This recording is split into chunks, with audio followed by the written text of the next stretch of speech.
This video is going to be about week 3 and 4 of my hip labral repair and week 2 and 3 of my hernia repair surgery. Is that okay?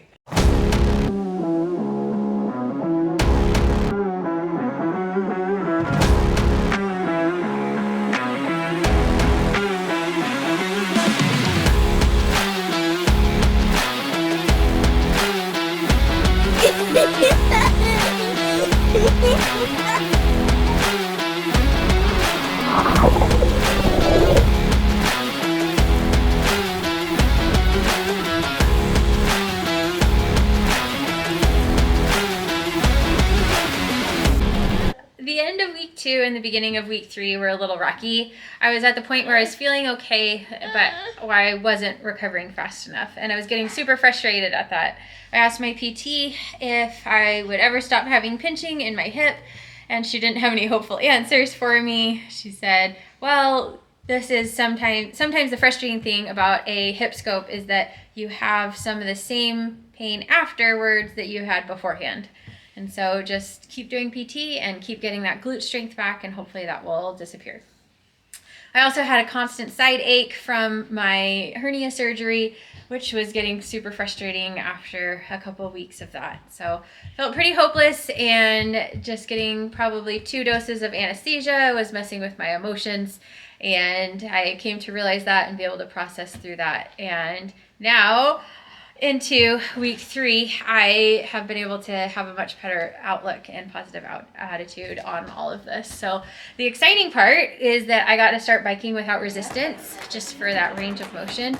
And they started me at about 20 minutes without any resistance.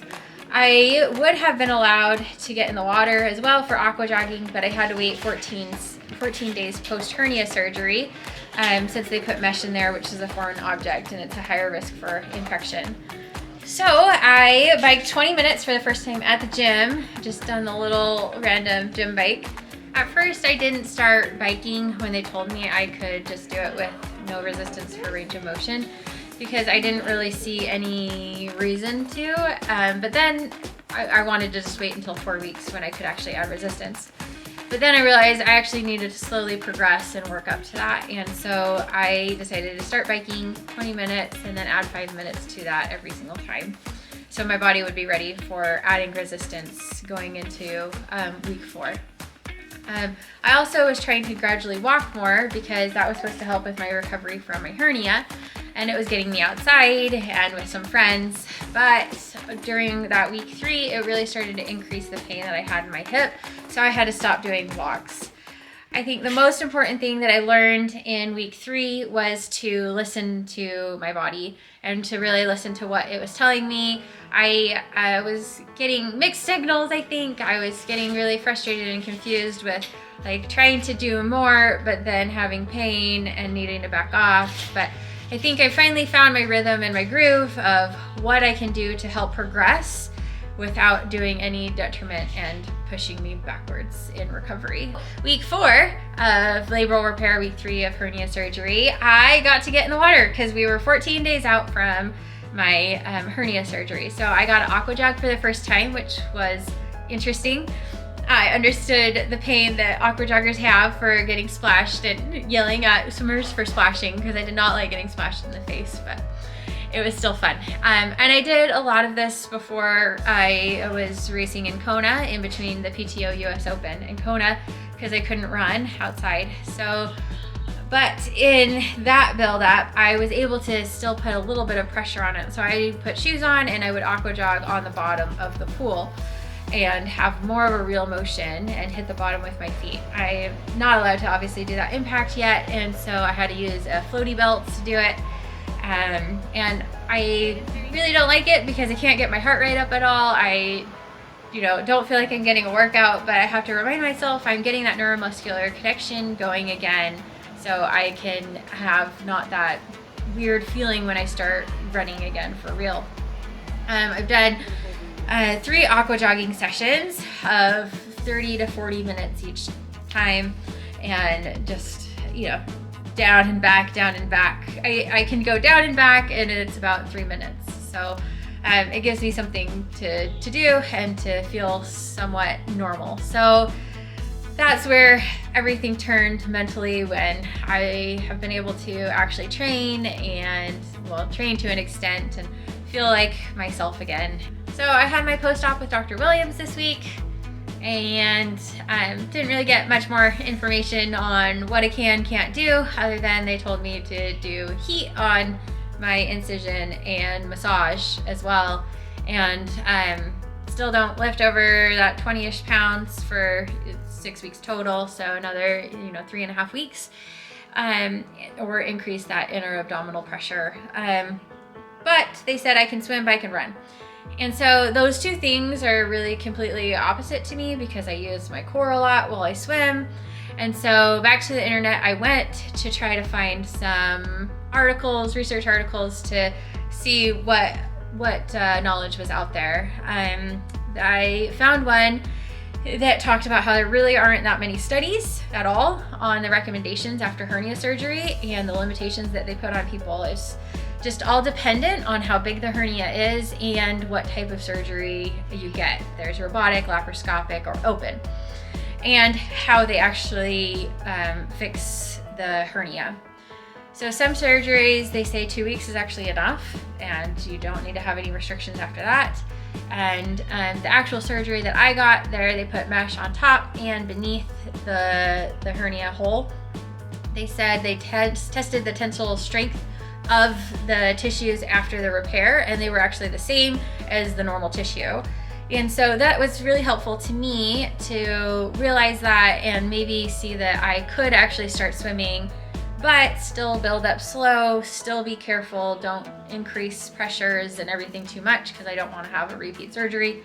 So I decided I could swim, and I went to the pool on Thursday this week, and felt really weird and awkward because I couldn't flip turn, and I decided I shouldn't use my legs, so I should use a pull buoy to try to not use my core as much, or my legs for my hip labral repair. But my feel of the water actually felt remarkably good, and I put that down to doing my December swim training. I was training 30 to 35,000 yards of swim a week. So the first day, on Thursday, when I swam 700 yards, which is one of the shortest swims of my life, but it was joyous and a lot of fun. On Friday, I swam 1,500, and then today, on Saturday, I plan to swim around 2,000 today. So I'm sure a lot of y'all are thinking, like, what pace are you swimming at? Which is really sad and pathetic to me, which I've been swimming around 130, 135 pace. With those open turns, it's been really hard because I can't use my core to turn my body around real quick. So they're really slow open turns each time that I turn at the end of the pool. So, but it's still been a lot of fun.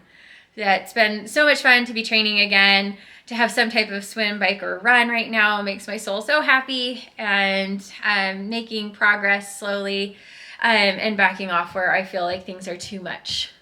I've been also progressing my riding by 5 minutes each time, and just slowly building up the watts as well. So slowly increasing the resistance as I go. Just finished my first ride back. I pretty much kept my jacket on the whole time because it was freezing, and I was pushing somewhere around 80 or 90 watts. So, and it was 20 minutes and no resistance at all. Second ride back, and 25 minutes, around 100 watts, 90 watts, somewhere on there. Ride, I don't remember now. Yay, I can't count my rides. 40 minutes today, that's all I had time for. And, well, 129, 130 watts. Woohoo! Moving on up. Okay, longest ride yet. It was 50 minutes and power of 143. Woohoo! Moving on up. Week 4. I've continued my holistic treatments. I'll end at about 30 sessions on Monday of starting week 5. In terms of PT this week, I've made sure I do strength for about an hour every day. I even took Emmy and a friend to a trampoline park and did all of my strength at the trampoline park. I know that the strength is a major portion and the most important portion of my recovery. And I already feel like I have, you know, baby leg syndrome on that right side and miniature glute on that side. So here are some of the exercises I've been doing to try to help progress that in week 3 and 4.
Thanks for following along. I asked for questions that you wanted to know, and I forgot to address one in my last video. Someone asked what kind of closures I had for my surgeries, and so for my hip labral repair surgery, I had 3 portholes with stitches on the outside, and then also dissolvable stitches on the inside. And here's a video of them taking them out. And then on my hernia repair surgery, I'm not gonna show you that one because it's like below your bikini line. But they just do stitches, internal stitches that are dissolvable in about 3 months. And then they have basically super glue on the outside closing it all up, which then basically peels off, you know, week 2 or 3, it just comes off. They ask you not to touch it or, you know, peel it or anything. So those are the closures for those. And then we're gonna be making at least 3 more videos going into 10 weeks of these recoveries, and just wanna know what y'all would wanna see, what you wanna know, how the process is going. If these last 2 videos are good, that you've enjoyed seeing and learning more about it, make sure you hit subscribe, tell everyone else to hit subscribe and like it, and I'll see you on the next one. Thanks.